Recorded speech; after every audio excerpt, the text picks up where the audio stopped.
सभी को। हमने तो सिर्फ ये साल खोया है, जरा उनसे पूछिए जिन्होंने अपना लाल खोया है। सबसे पहले तो उन सभी शहीदों को सत सत नमन जिन्होंने भारत माता की रक्षा के लिए अपने प्राण न्यौछावर कर दिए। साथ ही साथ हमारे बिहार का लाल सुशांत सिंह राजपूत को भी नमन, लेकिन आधे मन से, क्योंकि उनको जो भी प्रॉब्लम हो आत्महत्या नहीं करना चाहिए, क्योंकि एक बिहारी कभी हिम्मत नहीं हारता है। यार आप कितने रोल मॉडल थे और आपने उन सभी का क्या किया, समझिए तो दिल तोड़ दिया। रोल मॉडल किस सेंस में कि आखिर आपको सब लोग बिहारी लोग कि एक बिहारी इतना मेहनत करके इतनी ऊंचे मुकाम पे जा सकता है, तो एक मेहनत करने वाला व्यक्ति कहीं क्यों नहीं जा सकता? क्योंकि आपने क्या है, बहुत सारे लोगों का विश्वास भी तोड़ा है। क्योंकि किसी ने कहा है, अपनी जमी अपना आकाश पैदा कर, अपने कर्मों से नया इतिहास पैदा कर, मांगने से मंजिल नहीं मिलती है दोस्त, अपने हर कदमों पे विश्वास पैदा कर। तो कहीं ना कहीं आपने विश्वास को तोड़ा है, लेकिन फिर भी उनकी अगर आत्महत्या कहीं ना कहीं न्यूज़पेपर में आ रही है कि ये षड्यंत्र भी है, तो उनकी जांच होनी चाहिए। अब बात करते हैं हमारे वीर सपूतों की। वीर सपूतों जिन्होंने भारत के लिए अपनी जान दे दी, और अभी बहुत सारे ऐसे करंट अफेयर्स के शब्द हैं जो चर्चित हैं, LAC, LOC, PLA क्या है आखिर। तो मैं आज करंट अफेयर्स के मुद्दे पर ही चर्चा करूंगा और उसी पर आपके लिए एक नया वीडियो लाया हूं। तो चलिए शुरू करते हैं। सबसे पहले बात करते हैं LAC और LOC के बारे में। बराबर देखते हैं कि LSO पर झड़प हुई, LAC पर झड़प हुई, तो आखिर क्या है। तो सबसे पहले LAC का फुल फॉर्म होता है लाइन ऑफ एक्चुअल कंट्रोल, जबकि जिसके हिंदी में कहते हैं वास्तविक नियंत्रण रेखा, जबकि LOC का मतलब होता है लाइन ऑफ कंट्रोल, जिसका हिंदी होता है नियंत्रण रेखा। LAC जो है वो भारत और चीन के बीच नियंत्रण रेखा का नाम है, जबकि LOC जो है वो भारत और पाकिस्तान के बीच नियंत्रण रेखा का नाम है। LAC जहां 40,057 किलोमीटर लंबी है, वहीं LOC 776 किलोमीटर लंबी है। अंतर तो समझ ही गए होंगे। LAC जो है जिसका स्पष्ट सीमांकन नहीं है, यानी जैसे पाकिस्तान की सीमा कैसे है, काटिले बेड़ों से है, लेकिन भारत चीन के बीच ऐसा नहीं, खुली सीमा है, कहीं कहीं पत्थरों से बनाई गई क्या है, सीमा है। तो ये आपको LAC जो है स्पष्ट सीमांकन नहीं है। जहां LAC जो है लद्दाख, कश्मीर, उत्तराखंड, हिमाचल, सिक्किम, अरुणाचल प्रदेश के साथ बनाती है, वही LOC जो है आपने ये भी पढ़ा होगा भारत ने पाकिस्तान कितने भारतीय राज्यों के साथ सीमा बनाती है। तो उसका एक ट्रिक आता है, उस ट्रिक का नाम क्या है, पंगु राज। उस ट्रिक नाम क्या नाम है, पंगु राज। तो पा से क्या हो गया आपका पंजाब, गा से क्या हो गया गुजरात, रा से राजस्थान और जे से JNK। जम्मू कश्मीर जो सबसे ऊपर में देख ही रहे हैं कि जम्मू कश्मीर से कहा जाता है पाकिस्तान, अफगानिस्तान और चीन तीनों सीमा बनाते हैं आपको जम्मू कश्मीर। और अभी जो चर्चित है वो लद्दाख का गलवान घाटी है। वो आखिर भारत चीन के बीच इतना विवाद कैसे हो गया, तो उसका मुख्य कारण क्या है कि भारत जो है अपने ये सीमा से लगे क्षेत्रों में, लद्दाख से लेकर यहाँ तक सीमा के लगे क्षेत्रों में सड़क निर्माण का कार्य कर चुका है, जो चीन पहले ही कर चुका है। लेकिन चीन ये नहीं चाहता है कि भारत भी सड़क बनाए। क्यों? उसका बाप का राज है, जो वो कहेगा वो होगा। ठीक है, अभी जानते हैं आप किसका राज है, जो कहेंगे वही होगा। तो कहा जाता है कि इसी का विरोध चीन कर रहा है कि आप सड़क नहीं बनाइए, लेकिन भारत ये बात माना नहीं और उसने लगभग सड़क का निर्माण भी कर लिया। करना भी चाहिए। क्यों? क्योंकि सड़क रहेगा तब ना हम अपनी सामग्री को सेना तक जल्दी पहुंचा सकते हैं या अपनी सेना को जल्दी पहुंचा सकते हैं। 62 में युद्ध करने का सबसे बड़ा कारण ये भी था कि हमारी सेना भी उस जगह तक पहुंच नहीं पाई थी। तो ये कारण था LAC और LOC। अब बात करते हैं PLA जिसका फुल फॉर्म होता है पब्लिक लिबरेशन आर्मी। आपने सुना होगा Indian army, British army, American army, यानी सभी आर्मी के नाम के आगे देश का नाम है, लेकिन चाइना की एकमात्र ऐसी आर्मी है जिसके आगे ना पीछे देश का नाम है। ठीक है, उसके नाम क्या है, PLA, पब्लिक लिबरेशन आर्मी। हमारी जो सेना होती है वो देश का प्रतिनिधित्व करती है। लेकिन और देश के लिए काम करती है। लेकिन जो चीन की सेना है पीएलए, वहां की जो सरकार है, वहां की जो पार्टी है, कम्युनिस्ट के लिए काम करती है, कम्युनिस्ट पार्टी के लिए। यानी कम्युनिस्ट पार्टी को कैसे सत्ता पर हम बनाए रखें, कैसे उसकी सुरक्षा करें, यही उसका मुख्य काम है, जिसका मुख्य नाम क्या है, पीएलए, पब्लिक लिबरेशन आर्मी। तो आपके लिए बहुत इंपॉर्टेंट है, पीएलए कहां की सेना है, तो चीन की। इसका फुल फॉर्म क्या होता है, पब्लिक लिबरेशन आर्मी, जो मुख्य रूप से कम्युनिस्टों को संरक्षण देती है। लेकिन भारत की सेना जो क्या है, सबसे पहले भारत, उसके बाद ही कोई। तो ये था आपका एलएसी, एलओसी और पीएलए। थोड़ा सा बात कर लेते हैं भारत के स्थलीय सीमा से लगे देशों की। तो भारत के कितने ऐसे, भारत से सटे ऐसे कितने देश हैं जो भारत के साथ स्थलीय सीमा बनाते हैं, जबकि समुद्री सीमा के बारे में मैं बता चुका हूं, और समुद्री सीमा के लिए एक वीडियो बनाया था, भारत के प्रमुख बंदरगाह, वो वीडियो आप देख लीजिए तो भारत का तटीय क्षेत्र के बारे में ही जान जाइएगा। भारत की जो स्थलीय सीमा की लंबाई है वो 15,200 किलोमीटर है। और मुख्य भूमि अगर पूछा जाए, तट रेखा की मुख्य भूमि की लंबाई, तो ये जो होता है ये तट रेखा की क्या है, मुख्य भूमि की लंबाई है, जिसकी लंबाई कितना है, 6100 किलोमीटर। अगर द्वीपों सहित कुल तटीय सीमा अगर पूछा जाए, द्वीपों सहित कहने का मतलब क्या है, यहाँ अंडमान निकोबार द्वीप समूह है, लक्षद्वीप है, तो जो भी द्वीप है उनको सहित अगर पूछा जाए तट रेखा की लंबाई, तब आता है 7516 किलोमीटर। ये दोनों क्वेश्चन आपको बहुत कंफ्यूज करता है, इसलिए इसको अच्छा से समझिएगा। 6100 कब बोलना है, जब मुख्य भूमि से तटीय लंबाई यानी जो प्रायद्वीपीय भारत है उसका पूछा जाए तो 6100, और द्वीपों सहित अगर पूछा जाए इधर का एरिया तब होता है 7516 किलोमीटर। बात की स्थलीय सीमा की लंबाई 15,200। तो बात करते हैं भारत के कितने ऐसे देश हैं जो भारत के साथ स्थलीय सीमा बनाता है। तो उसका एक ट्रिक भी होता है जिसको आप याद रखिए, बचपन में एमबीए किया, इससे आप याद रखिएगा कि कितने ऐसे देश हैं। जैसे बा से बांग्लादेश, चा से चीन, पा से पाकिस्तान, ना से नेपाल, ठीक है, मे को साइलेंट कीजिए, एम से म्यांमार, बी से भूटान, ए से अफगानिस्तान। ये 7 देश हैं जो भारत के साथ स्थलीय सीमा बनाते हैं। उनमें से सबसे लंबी स्थलीय सीमा बांग्लादेश के साथ बनती है और सबसे छोटी सीमा जो है वो अफगानिस्तान के साथ बनती है। तो यहां देखिए, ये आपका पाकिस्तान गुजरात से शुरू होता है जम्मू कश्मीर तक, ये आपका कहां तक बनता है, पाकिस्तान। फिर ये आपका लद्दाख से शुरू होता है, आपको यहाँ तक चले आते हैं हम लोग अरुणाचल प्रदेश से जो सीमा बनाती है वो क्या बनाती है, चीन है जो कितने राज्यों के साथ सीमा बनाती है, तो आपको कश्मीर, अब तो कश्मीर क्या हो गया आपका, केंद्रशासित प्रदेश हो गया, उत्तराखंड, हिमाचल प्रदेश, सिक्किम, अरुणाचल प्रदेश। तो इसका भी एक ट्रिक होता है, ठीक है, आज ही चीन से उतर कर आया हूं, आज ही चीन से उतर कर आया हूं। देख लीजिए, आ से क्या हो गया, अरुणाचल प्रदेश, जा से JNK, ही से हिमाचल प्रदेश, ठीक है, चीन से तो चीन से समझ ही लें, चीन तो आए हूं, सा से आपका क्या हो गया, सिक्किम, उतर कर क्या हो गया, उत्तराखंड। यानी इतने राज्यों के साथ सीमा बनाता है। आपको तो पता है जम्मू कश्मीर क्या अब हो गया है, केंद्रशासित प्रदेश। तो इतने राज्यों के साथ कौन सीमा बनाता है, चीन का अभी आप बराबर चर्चा सुनते हैं, फिंगर, इतना फिंगर पर उसका कब्जा है। तो चीन देखिए क्या उसकी नीति क्या है, ये जो एरिया है ये पूरा हाथ इसको समझ रहे हैं, तो ये जो हथेली है इसको क्या मानता है, लद्दाख, जिस पर लगभग आधा से ज्यादा वो अक्साई चीन के रूप में लद्दाख के रूप में उसका कब्जा कर चुका है। अब ये जो 5 फिंगर है, 5 फिंगर देखिए वो किसको मान रहा है, 5 फिंगर मान रहा है किसको, यहाँ से अरुणाचल प्रदेश को, जम्मू कश्मीर को, हिमाचल प्रदेश को, सिक्किम को, उत्तराखंड को। तो ये सोच रहा है कि ये 5 फिंगर पर भी धीरे धीरे हम क्या करें, कब्जा करें, जो होने वाला नहीं है। बात समझ में है।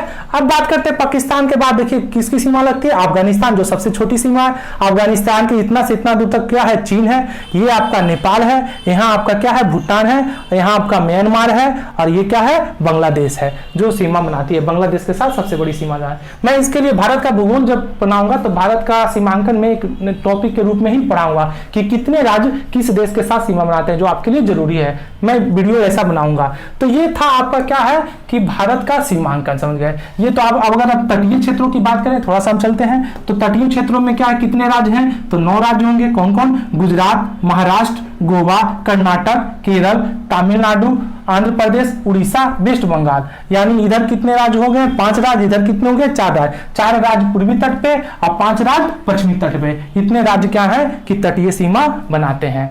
तो ये था आपको एलएसी ओलेसी।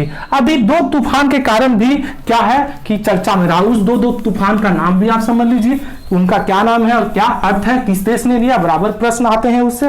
पहला जो तूफान का नाम है, उस तूफान का नाम है अम्फान।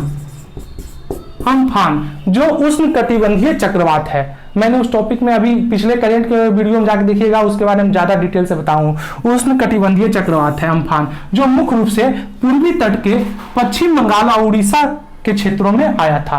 पूर्वी तट में आया था, पश्चिम बंगाल और उड़ीसा के क्षेत्रों में।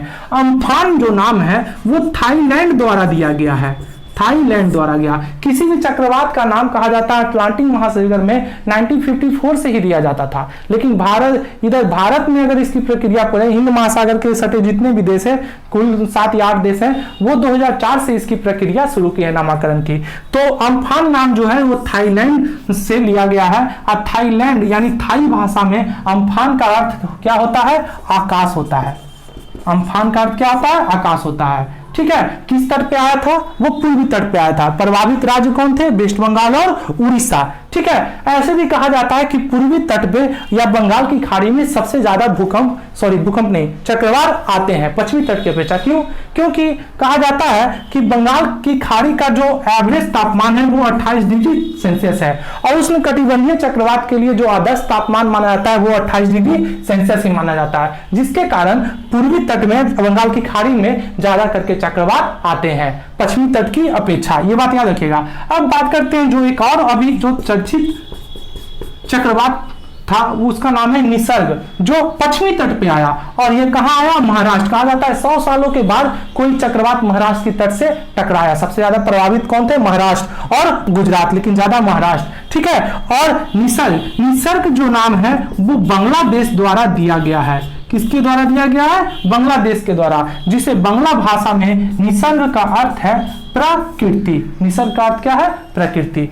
तो आप लोग समझ चुके होंगे कि एलएसी का मतलब क्या होता है, एलओसी का मतलब क्या होता है, पीएलए का मतलब क्या है, अम्फान और निसर्ग। अब चलिए आगे चलते हैं और कुछ और करंट अफेयर्स के बारे में चर्चा करते हैं। 2020 में विभिन्न पुरस्कारों की, जिससे बहुत सारे क्वेश्चन आपके आने वाले एग्जाम में आ सकते हैं। आप एग्जाम का मत वेट कीजिए, अभी से ही तैयारी शुरू कीजिए, क्योंकि करंट एक ऐसा चीज है कि जब एग्जाम आता है आप इतना पढ़ लेते हैं कि कंफ्यूज भी हो जाते हैं। ठीक है, वो कहा गया है ना, more study more confusion, no study. चलिए अब बात करते हैं पुरस्कार में। सबसे पहला पुरस्कार विश्व खाद्य पुरस्कार, वर्ल्ड फूड प्राइज। ठीक है, विश्व खाद्य पुरस्कार 2020 जो इस बार दिया गया वो भारतीय मूल के अमेरिकी वैज्ञानिक डॉक्टर रतन लाल को दिया गया। बहुत इंपॉर्टेंट, भारतीय मूल के अमेरिकी वैज्ञानिक डॉक्टर रतन लाल को दिया गया। यह पुरस्कार विश्व खाद्य पुरस्कार फाउंडेशन द्वारा दिया जाता है। देखिए, जब भी आप कोई करंट का टॉपिक पढ़ते हैं तो उसका आगे पीछे सब हिस्ट्री पढ़िए। आप लोगों की आदत क्या है, टिक टिकवा 2020 कि बस किसको मिला बस रट लिए, लेकिन उससे क्या कॉन्सेप्ट, क्या क्वेश्चन आता है। आज क्या है, आप दिवस याद करते हैं, विश्व रक्तदाता दिवस याद कर लिए, लेकिन प्रश्न में पूछ दिया क्या कि विश्व रक्तदाता दिवस का विषय क्या था, थीम क्या था, तब ऊपर देखे लगेगा। तो नहीं, आपको क्या करना है कि उसके आगे पीछे सारी तथ्यों के बारे में जानना होगा। तो कैसे, देखिए, तो यह विश्व खाद्य पुरस्कार जो है वो विश्व खाद्य पुरस्कार फाउंडेशन द्वारा दिया जाता है, और इस बार भारतीय मूल के अमेरिकी वैज्ञानिक डॉक्टर रतन लाल को दिया गया, जिसकी पुरस्कार राशि 2,50,000 अमेरिकी डॉलर थी। इसकी शुरुआत यानी विश्व खाद्य पुरस्कार की शुरुआत 1986 में डॉक्टर नॉर्मन ई बेरेलॉग द्वारा की गई थी। अब बात करते हैं डॉक्टर नॉर्मन ई बेरेलॉग। तो विश्व में हरित क्रांति का जनक किन्हें कहा जाता है, डॉक्टर नॉर्मन ई बेरेलॉग को। एक प्रश्न यहां से निकला, विश्व में हरित क्रांति का जनक किसे कहा जाता है, डॉक्टर नॉर्मन ई बेरेलॉग के। जबकि पहला विश्व खाद्य पुरस्कार भारत के एमएस स्वामीनाथन को दिया गया। एमएस स्वामीनाथन को भारत में हरित क्रांति का जनक कहा जाता है। तो आपसे सब पहला सवाल, भारत में हरित क्रांति किस पंचवर्षीय योजना में आई, कमेंट बॉक्स में जवाब दे। जो इसका सही आंसर दीजिएगा मैं मानूंगा कि हाँ आप जीएस में एकदम जीनियस हैं। हरित क्रांति किस पंचवर्षीय योजना में आई? एकदम सोच समझ के उत्तर दीजिएगा। तो प्रथम विश्व खाद्य पुरस्कार 1987 में एमएस स्वामीनाथन को दिया गया, जिसे भारत में हरित क्रांति का जनक कहा जाता है। जबकि एक प्रश्न और एग्जाम में बराबर आता है कि हरित क्रांति शब्द का प्रथम प्रयोग किसने किया था? हरित क्रांति शब्द का पहली बार प्रयोग विलियम गॉड ने किया था। बहुत इंपॉर्टेंट क्वेश्चन है, आप अगर नहीं जानते तो आप नोट कर लीजिए। 3 प्रश्न यहां से निकल गए आपके। हरित क्रांति शब्द का पहली बार प्रयोग किसने किया था? विलियम गॉड ने। विश्व में हरित क्रांति का जनक किसे कहा जाता है? Doctor Norman Borlaug. भारत में हरित क्रांति का जनक किसे कहा जाता है? एमएस स्वामीनाथन। और इस बार वर्ष का विश्व खाद्य पुरस्कार 2020 किसे दिया गया? तो भारतीय मूल के अमेरिकी वैज्ञानिक डॉक्टर रतनलाल को। अब बात करते हैं हीरो टू एनिमल्स अवार्ड 2020 की। यह पुरस्कार पेटा द्वारा दिया जाता है। पेटा जो जानवरों की रक्षा के लिए लड़ने वाली एक संस्था है। यह पुरस्कार उड़ीसा के सीएम नवीन पटनायक को दिया गया। किस लिए दिया गया? तो लॉकडाउन के दौरान जो सब पशु रोड पर रहते हैं या पशुओं के चारा के लिए इन्होंने अपने कोष से ठीक है 54 लाख रुपए की व्यवस्था की, ताकि लॉकडाउन के कारण पशुएं जो भूखे ना हो, यानी जितने भी जानवर जो रोड पे रहते हैं या उधर उधर वो भूखे ना हो, इसके लिए पेटा ने उड़ीसा के सीएम नवीन पटनायक को हीरो टू एनिमल अवार्ड 2020 दिया गया। अब प्रश्न कभी कभी यह भी पूछ देता है पेटा का फुल फॉर्म क्या होता है? तो पेटा का full form people for the ethical treatment animals होता है। People for the ethical treatment animals होता है, जिसकी स्थापना 1980 में हुई। इसका मुख्यालय नॉर्फॉक वर्जीनिया में है। मुख्यालय कहाँ है? नॉर्फॉक वर्जीनिया में है। चलिए अब बात करते हैं medal of the order Australia 2020 पुरस्कार की। Medal of the order of Australia 2020 का पुरस्कार भारतीय संगीतकार शोभा शेखर को दिया गया। यह पुरस्कार ऑस्ट्रेलिया में समुदाय, वैश्विक या घरेलू स्तर पर अगर कोई उत्कृष्ट काम करता है तो उन्हें दिया जाता है। तो किन्हें दिया गया medal of the order of Australia पुरस्कार? भारतीय संगीतकार शोभा शेखर को। अब बात करते हैं रिचर्ड डॉकिंस पुरस्कार। रिचर्ड डॉकिंस पुरस्कार 2020 जो है इस बार का जावेद अख्तर को दिया गया था। प्रश्न आता है रिचर्ड डॉकिंस कौन थे? रिचर्ड डॉकिंस एक बहुत बड़े बायोलॉजिस्ट थे जिनके नाम पर यह पुरस्कार दिया जाता है। जावेद अख्तर पुरस्कार पाने वाले पहले भारतीय हैं। किस क्षेत्र में दिया जाता है? तो यह पुरस्कार आलोचनात्मक विचारधारा, धार्मिक सिद्धांत की समीक्षा, मानव प्रगति को बढ़ावा देने के लिए किया जाता है।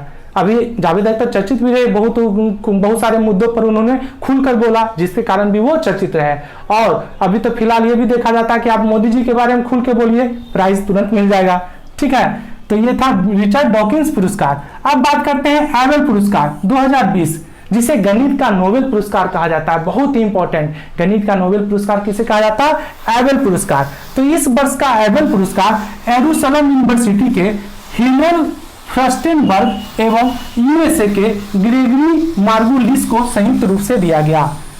एबल पुरस्कार नॉर्वे की academy of science and letters द्वारा दिया जाता है। बहुत इंपॉर्टेंट, एबल पुरस्कार किसके द्वारा दिया जाता है? तो एबल पुरस्कार नॉर्वे की academy of science and letters द्वारा दिया जाता है। ठीक है, पुरस्कार राशि कितनी होती है? 75 लाख क्रोनर। क्रोनर क्या है? तो नॉर्वे की मुद्रा को हम क्या बोलते हैं? क्रोनर बोलते हैं। बहुत इंपॉर्टेंट पॉइंट, नॉर्वे की मुद्रा का नाम क्या है?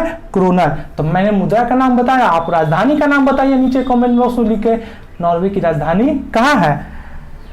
एबल पुरस्कार जो है वो नील्स हेनरिक एबल की स्मृति में 2003 से दिया जाता है। नील्स हेनरिक एबल नॉर्वे के बहुत बड़े गणितज्ञ थे जिनकी कम उम्र में ही मृत्यु हो गई, तो उन्हीं के याद में एबल पुरस्कार दिया जाता है। बहुत इंपॉर्टेंट प्रश्न आएगा, मैथ का नोबेल पुरस्कार किसे कहा जाता है? एबल पुरस्कार किसे दिया गया? अब बात करते हैं प्रिट्जर पुरस्कार। बहुत इंपॉर्टेंट, आने वाले एग्जाम में आ सकता है, बहुत चर्चित है। क्यों प्रिट्जर पुरस्कार चर्चित है? क्योंकि इसे जो कहा जाता है वास्तुकला का नोबेल पुरस्कार कहा जाता है। आर्किटेक्ट वास्तुकला का नोबेल पुरस्कार किस पुरस्कार को कहा जाता है? प्रिट्जकर पुरस्कार 2020। तो इस वर्ष का पुरस्कार यह आयरलैंड के ठीक है योवोनी फेरल एवं सैकी मैकनमारा को दिया गया, जिसकी राशि कितनी है? $1 लाख।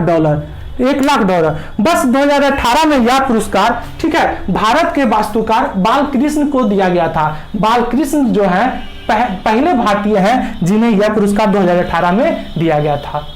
तो ये थे हमारे कुछ पुरस्कार। अब बात करते हैं पुरस्कार चमेली देवी जैन पुरस्कार के बारे में और व्यास पुरस्कार के बारे में। बात करते हैं चमेली देवी जैन पुरस्कार की।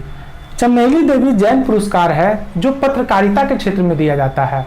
चमेली देवी जैन एक प्रथम जैन महिला थी जो स्वतंत्रता संग्राम में जेल गई थी। उन्हीं के नाम पर यह पुरस्कार दिया जाता है। यह पुरस्कार किसी भी महिला पत्रकार को दिया जा सकता है।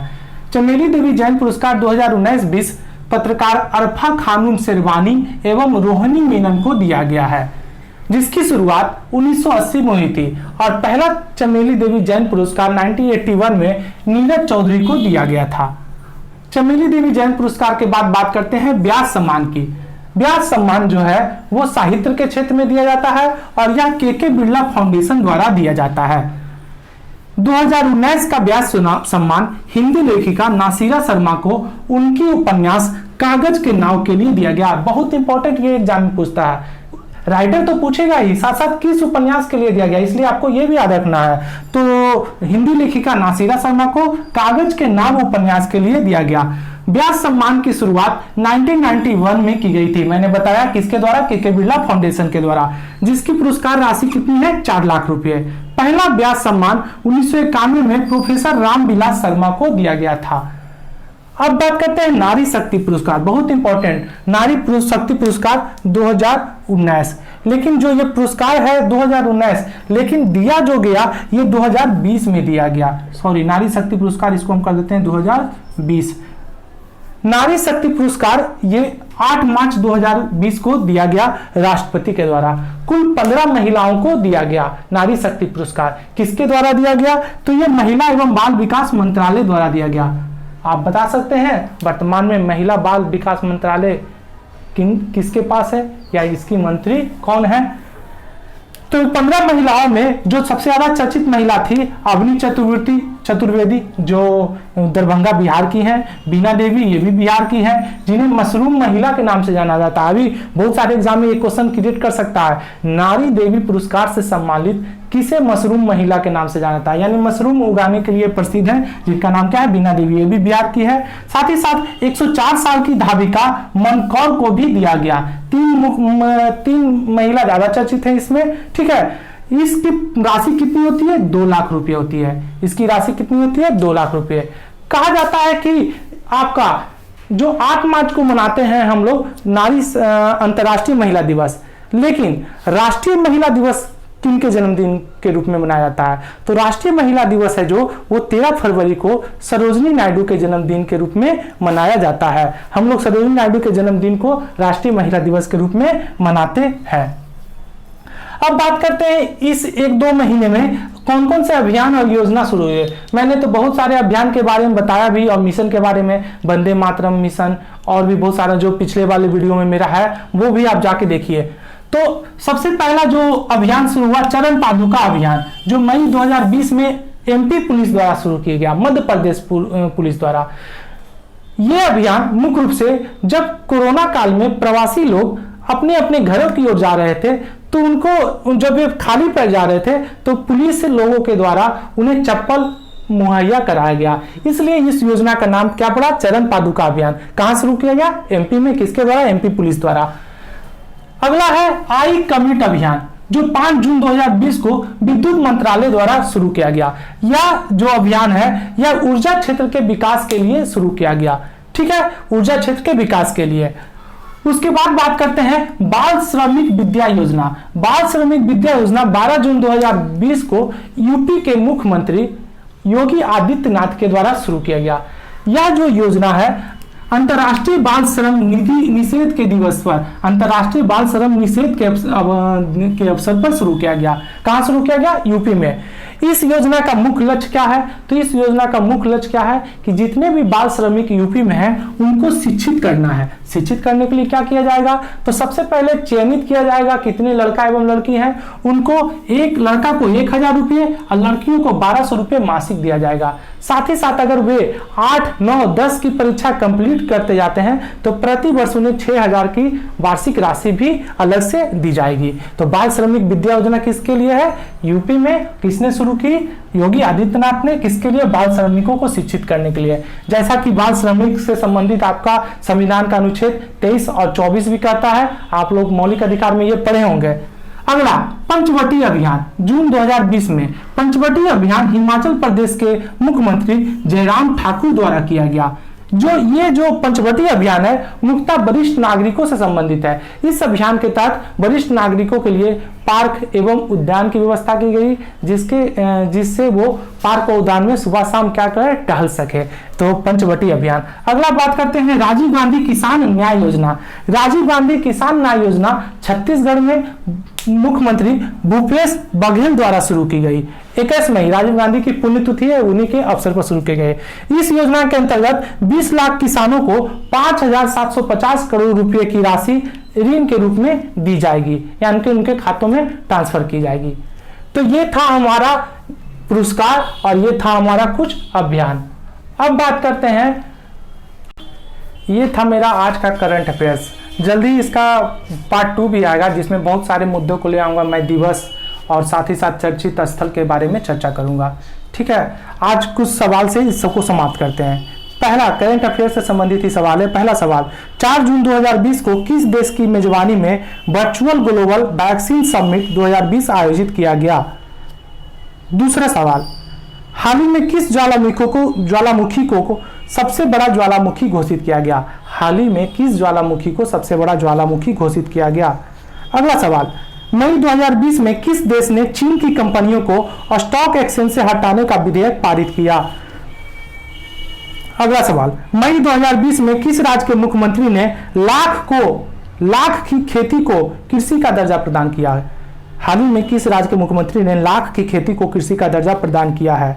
अगला, एडिडेस की नई ब्रांड एम्बेसडर कौन है। एडिडेस कंपनी की नई ब्रांड एम्बेसडर कौन है। अगला, भारतीय उद्योग परिसंघ CII के नए अध्यक्ष कौन है। अगला, WTO में भारत के नए राजदूत कौन है। WTO world trade organisation, WTO में भारत के नए राजदूत कौन है। अगला प्रश्न, किस भारतीय छात्रा को संयुक्त राष्ट्र के विकास और शांति संघ UNADP द्वारा goodwill ambassador for the poor के रूप में नियुक्त किया गया।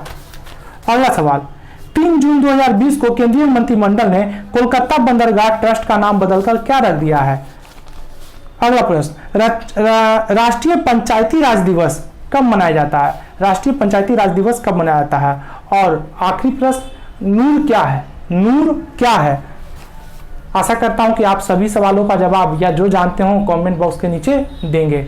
आपको वीडियो कैसा लगा, आप अपनी राय दीजिए और किस टॉपिक पे आप नेक्स्ट वीडियो चाहते हैं वो भी बताइए।